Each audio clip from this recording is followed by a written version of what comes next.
প্রাচীন ভারতের ইতিহাসে একদম হরপ্পা বা সিন্ধু সভ্যতা থেকে শুরু করে যে ষোড়শ মহাজনপদ বা 16টি মহাজনপদ গড়ে উঠল, সেই 16টি মহাজনপদ থেকে মগধকে কেন্দ্র করে সাম্রাজ্য গড়ে উঠল এবং একের পর এক রাজবংশগুলি পড়ার পর মৌর্য যুগের ইতিহাস বোঝার পর এখন আমরা জানবো যে মৌর্য পরবর্তীকালে যে বিদেশি আক্রমণগুলো হতে থাকলো একের পর এক, সে সম্পর্কে একে একে জানবো।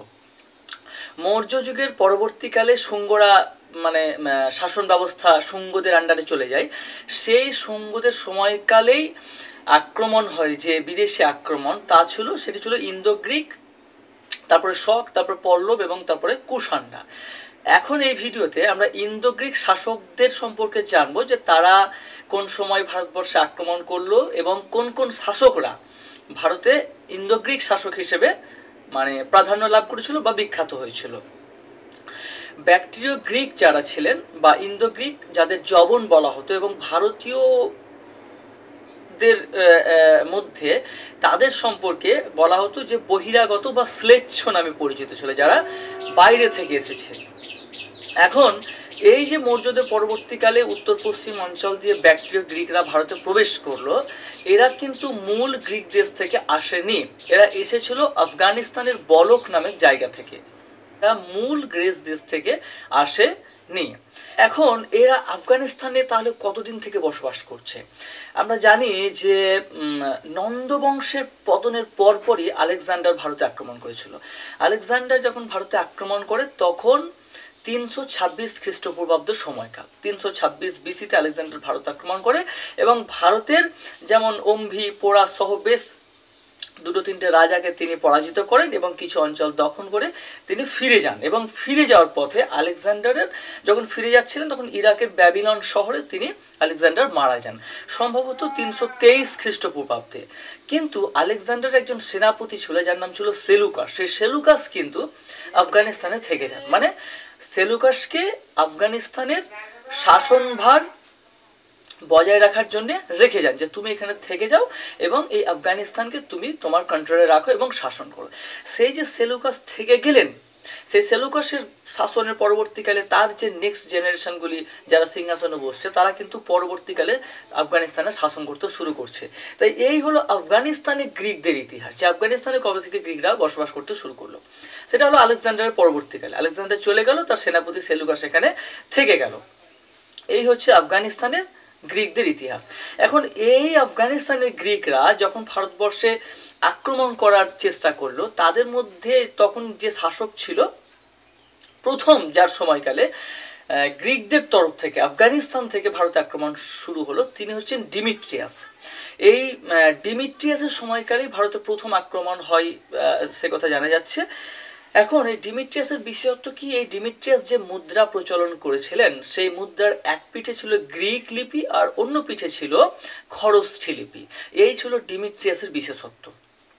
এখন এই আফগানিস্তান থেকে যে সমস্ত গ্রিকরা ভারতবর্ষে এসে তাদের শাসন কার্য চালাতে শুরু করলো, তাদের মধ্যে আমরা একটা কমন জিনিস দেখতে পাবো, যে তারা কিন্তু এসে ভারতীয় সভ্যতার সঙ্গে মিশে যাবে, ভারতীয় কালচারকে, ভারতীয় ধর্মকে তারা নিজের বলে গ্রহণ করে ফেলছে। নেক্সট শাসকের বিষয়ে আমরা যখন জানবো, যেমন মিনান্দারের কথা। মিনান্দার সবচেয়ে বিখ্যাত ব্যাকট্রিয় গ্রিক রাজা ছিলেন যিনি ভারতীয়, তার নাম হচ্ছে মিনান্দার। এই মিনান্দারের শাসনকাল ছিল 150 থেকে প্রায় 150 থেকে 90 খ্রিস্টপূর্বাব্দ সময়কাল, 150 থেকে 90 খ্রিস্টপূর্বাব্দ সময়কাল। এখন এই মিনান্দার কি করলেন? মিনান্দার ভারতে আসার পর কিন্তু বৌদ্ধ ধর্ম গ্রহণ করলেন। সুতরাং বুঝতে পারছি যে মিনান্দার কিন্তু একজন গ্রিক মানুষ, কিন্তু ভারতীয় যে কালচার, ভারতীয় যে ধর্ম গ্রিকদের কিন্তু অনুপ্রাণিত করছে, যারই কারণে মিনান্দার কিন্তু বৌদ্ধ ধর্ম গ্রহণ করলো। এখন গ্রিকদের মধ্যে ডিমিট্রিয়াস এবং মিনান্দার গেল। নেক্সট যিনি গ্রিকদের মধ্যে শক্তিশালী রাজা ছিলেন তিনি হলেন অ্যান্টিয়ালকিডেস। এই অ্যান্টিয়ালকিডেস ছিলেন পরবর্তী সর্বশেষ শক্তিশালী রাজা হিসেবে ধরা যেতে পারে ওনাকে।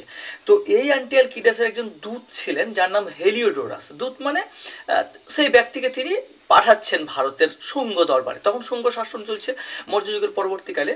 তো এই যে অ্যান্টিয়ালকিডেসের দূত, তার তাকে তিনি পাঠান, যিনি ছিলেন হেলিওডোরাস। এই হেলিওডোরাসকে অ্যান্টিঅ্যালকিডাস বলেন যে তুমি শুঙ্গ দরবারে যাও।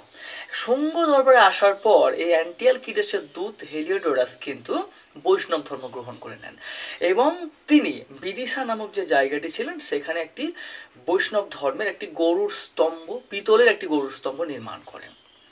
এ থেকে বোঝা যাচ্ছে যে ভারতবর্ষে এসে গ্রিকরা কিন্তু ভারতীয় কালচারের সঙ্গে মিশে যাচ্ছে, তারা ভারতীয় কালচারকে গ্রহণ করছে। বিনিময়ে ভারতীয়রাও কিন্তু গ্রিকদের কাছ থেকে বহু জিনিস পেয়েছিল। এখন জানার বিষয় যে আমরা ভারতীয়রা গ্রিকদের কাছ থেকে কি পেয়েছিলাম। দেখুন, ভারতীয়দের সঙ্গে গ্রিকদের একটি রক্ত সম্পর্ক গড়ে উঠেছিল। কখন থেকে? মৌর্য সম্রাট চন্দ্রগুপ্ত কিন্তু সেলুকাসের কন্যাকে বিবাহ করেছিল। সেই যে চন্দ্রগুপ্তের সঙ্গে গ্রিকদের বিবাহ সম্পর্ক স্থাপিত হলো, যেটি আরও সুদূর ভবিষ্যতে বহু বিবাহের সম্পর্ক স্থাপিত হয় এবং তাদের সঙ্গে একটি রক্তের সম্পর্ক গড়ে ওঠে। দ্বিতীয় যে ঘটনা সেটা হচ্ছে যে গ্রিকরাই ভারতবর্ষে জ্যোতির্বিদ্যা এবং গ্রহ নক্ষত্রের যে চর্চা সেটি কিন্তু শুরু করেন, মানে প্রচলন করেন জ্যোতির্বিদ্যা এবং গ্রহ নক্ষত্রের চর্চা। দ্বিতীয় হচ্ছে যে ভারতীয় যে সমস্ত রাজারা ছিল তারা কিন্তু মুদ্রাতে তারিখ এবং সাল, নিজের প্রতিকৃতি এইগুলি কিন্তু অতটা প্রচলন ছিল না। এই সমস্ত বিষয়টি কিন্তু গ্রিকরা ভারতে এসে প্রচলন করে, যে মুদ্রাতে তারিখ দেওয়া, সন মানে সেই কোন বছরের সেটা দেওয়া এবং রাজার প্রতিকৃতি এঁকে দেওয়া, যাতে সেই মুদ্রাটির গ্রহণযোগ্যতা এবং প্রমাণের ক্ষমতা বেড়ে যায় যে এটি হলো এই রাজার এবং এই রাজা এতদিন আগে এই মাটিতে শাসন করে গেছে। এটিও কিন্তু গ্রিকরা প্রচলন করেছিল। সুতরাং জ্যোতির্বিদ্যার কালচারটা ভারতবর্ষে গ্রিকরা নিয়ে আসে। দ্বিতীয় হচ্ছে যে মুদ্রাতে সন, তারিখ এবং রাজার প্রতিকৃতির বিষয়টাও গ্রিকরা চালু করে। তৃতীয় যে ঘটনাটি হলো ভারতবর্ষে যে নাটক ছিল সেই নাটকে পর্দা প্রথার প্রচলন কিন্তু গ্রিকদের দ্বারা হয়েছিল। গ্রিকরাই ভারতবর্ষে পর্দা প্রচলন করেছিল। তাহলে সর্বশেষ আমরা বুঝতে পারলাম যে গ্রিকরা যে ভারতবর্ষে এলো, ভারতবর্ষের ধর্মকে গ্রিকরা নিজের মতন করে অ্যাকসেপ্ট করলো, তারা গ্রহণ করলো, তাদের জীবনে সেটিকে ইমপ্লিমেন্ট করলো। একইভাবে গ্রিকদের কাছ থেকে আমরাও ভারতীয়রাও বহু জিনিস পেয়ে গেলাম। তাই মৌর্য পরবর্তী যুগের যে বিদেশি আক্রমণ তা হলো ইন্দো গ্রিকদের দ্বারা ঘটেছিল। যে ইন্দো গ্রিকরা কিন্তু মূল গ্রিক বা গ্রিস দেশ থেকে আসেনি, তারা এসেছিল আফগানিস্তানের বলক বা বাহুল্লিক নামক একটি জায়গা থেকে। তারা বসবাস করেছিল আলেকজান্ডারের সময়কাল থেকে। আলেকজান্ডারের সেনাপতি ছিলেন সেলুকাস। সেই সেলুকাস আফগানিস্তানের শাসনভার পেয়েছিলেন, তার দায়িত্বে ছিল। সুতরাং এই ছিল যে গ্রিকদের ইতিহাস, মানে ভারতবর্ষে ইন্দো গ্রিকদের ইতিহাস। আমরা জানলাম বেশ কয়েকটি শাসকের নাম, যেমন ডিমিট্রিয়াস, মিনান্দার, অ্যান্টিঅ্যালকিডাসের দূতের নাম হেলিওডোরাস, যে শুঙ্গ দরবারে এসেছিলেন। এই সমস্ত বিষয়গুলি ছিল আজকের ইন্দো গ্রিকদের ভারতের ইতিহাস, ভারতবর্ষে ইন্দো গ্রিকদের ইতিহাস।